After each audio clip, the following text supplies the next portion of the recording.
according to Nancy Pelosi. So she just did an interview today in which she said this: "I'm not for impeachment. This is news. I'm going to give you some news right now because I haven't said this to any press person before. But since you asked, and I've been thinking about this, impeachment is so divisive to the country that unless there's something so compelling and overwhelming and bipartisan, I don't think we should go down that path because it divides the country, and he's just not worth it." So setting aside that last dig on he's just not worth it, no impeachment?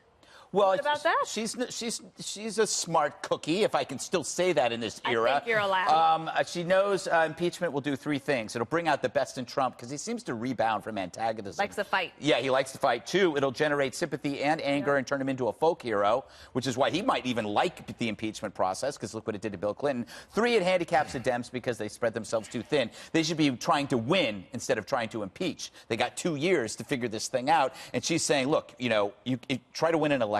Stop chasing this guy. Yeah, Juan, do you think she's trying to send a message to the rank and file that we're going to focus on governing until we have? She said if it was compelling, overwhelming, and bipartisan, then we would do it. Right, but I think that what she's saying is, in fact, Dana, a lot of the requests for example, material, information from the White House, a lot of the continuing investigations that are going on. She's saying, let's put our money on that as part of the 2020 effort, because basically what you're going to see is they're going to say, hey, this is still a problem for President Trump. Why put ourselves in the way of President Trump's arrows in terms of saying impeachment? These people just trying to undo the 2016 election.